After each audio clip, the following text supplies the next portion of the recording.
Are you looking for a unique, rare oddity that's not just your run-of-the-mill pet store fish? Well, keep watching and you'll uncover everything you need to know about a fantastic creature, from its wild river habitats to creating the perfect home aquarium setup for it. Stick around, because by the end of this video, you'll be ready to add this unique beauty to your collection and wow your friends with your newfound knowledge. There's a group of fish known as the red-eye puffers, which currently contains about 4 recognized species that are distributed in Indochina. One of these 4, and I'm probably going to butcher this name, so the name will be on the screen. Bear with me while I try to get through this. It's the Congo Tetras Rubisco. Horrible name again, screen. It'll also be in the description too. If you keep these fish or any other red-eyed puffers, please be sure to leave me a comment down below and let me know your experience keeping them. This specific species of red-eyed puffers is native to Indonesia, specifically the lower river basin of South Sumatra and Western Borneo. In the wild, these fish are found amongst submerged vegetation in murkier waters with a pH of around 6.0. So kind of think Amazon River fish, same kind of parameters there. They also share their habitat in Indonesia with species like Rasboras, pipefish, gobies, and half-beaks. If you're planning on keeping these fish, there's a few things you're going to want to know first. When you're looking at an aquarium, you're going to want a tank that's in size, that's roughly 24 by 12 by 12 inches. Now, what does that come out to in gallons? It's about 15 gallons. So at that point, just spring for a 20-gallon tank, because I think if you're looking for 15, you'll have a harder time finding a 15 than you would a 20. Tank size really is going to come down to, are you going to keep these with fish or not? Other fish, you might be asking yourself, well, the internet says you can't keep these with other fish. I read the same articles as you, and I can honestly say that I purchased 3 of these, put them in a 40-gallon community tank, and a couple years later now, they're alive, they're doing well, and they're thriving with tank mates that are really found all over the place, not just one specific region, and certainly not from where they're found in Indonesia. Regardless of tank size, you're going to want to make sure your tank is well decorated with things like driftwood, water plants, dried leaf litter, or other botanicals are also ideal. You'll probably want to add things like floating logs, the same things we use for betta fish. It gives them nice hiding spots, and they are more of a mid to top level swimmer, so it gives them a nice little spot to get away and do it themselves. If you're having trouble finding one, you can check out my Amazon link in the description or pinned comment before you can get your own. Things like driftwood and leaf litter, botanicals, we're going to help naturally release tannins into the water, which act as a natural way of kind of regulating our fish, keeping them healthy. Think of it kind of like your emergency tablets. It's something that's in the water for you to kind of regulate those fish systems and keep them healthier. Adding floating plants, water salvia, dwarf water lettuce, red root floaters, and yes, even duckweed, because these are going to help provide extra hiding spots for your puffer fish, but also keep your tank clean, as in keeping those nitrate levels down, because these floating plants are going to suck a lot of those nitrates out of your water, so you don't have to worry too much about water changes with them. And our friends over at Boost Plant have a nice wide variety of floating plants on their website if you're looking to get some, link below. The main point to take away from this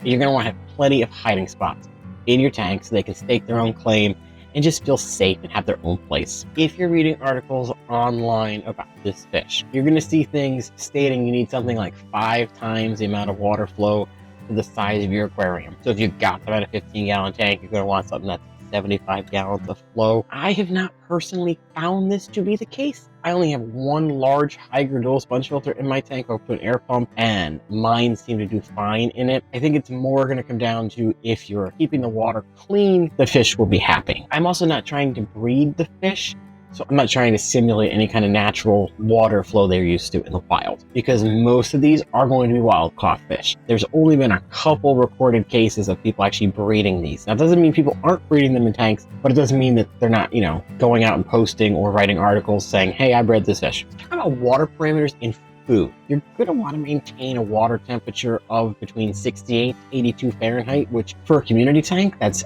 darn near perfect range right there, because most of our community fish are also going to live in that range too. pH anywhere from 6 to 7.5. Try and shoot for somewhere in the middle. My water is about 6.5, and they do good in that. This species does have unique dietary requirements similar to most puffers. If you don't know anything about puffers, they have a jawbone that's been modified and basically fused into four teethes, so they got the beaks, and they grow continuous. Now, compared to other puffer fish, these are more to me on the size of the pea puffer than something like a Mabu puffer, which you have to clip the teeth or make sure they're eating clams all the time. You won't have to clip their teeth, And you really don't have to give them clams on a half shell or any real crustaceans to manage it. You can get away with a regular diet of freeze-dried krill from Hikari, frozen bloodworms, freeze-dried toothpicks worms, really any of the frozen foods from Hikari I would recommend for these. You can use pellet foods too to kind of help with the teeth. You could give them occasionally some ram's horn snails if you got some in your tank. I wouldn't want to use a Malaysian trumpet snail or an apple snail or anything because those are going to be too big and a little harder for these guys to bite through. You can also do what a lot of people do and encourage algae growth on decor or rocks. Now, if you don't want algae running rampant in your tank, what you could do is you can take a rock, put it in a thing of water, stick it on your windowsill in some sunlight. Algae going to grow on that rock naturally. Also, make up some rapashi, put the rock in your rapashi or put the rock in a cup, pour some rapashi on it. That way you can stick that rock in your tank and have something to munch on too. That's another way you can help them grind those teeth down. Now, some of you might be asking, can you breed them? As I mentioned, there are some documented cases of them being bred in the hobby, but it is extremely rare as of right now. That being said, if you wanted to, I can speak a little bit to what it looks like based on things I've read. During the courtship, the males will darken in color and their back ventral fins will kind of raise up a bit. When they spawn, they typically do it among vegetation, so if you have a lot of floating plants, you'll be good for all their their eggs to be released. They lay several hundred eggs. Now, if you want to increase the survival rate, pull those parents out of the tank. Fry hatch in about 65 hours after, and they're usually feeding on small things like Amphistoria or other microorganisms that might be in your tank. So if you've got some baby brine shrimp, throw that in there. If you have an Amphistoria culture, great. Now, back to the point about keeping these fish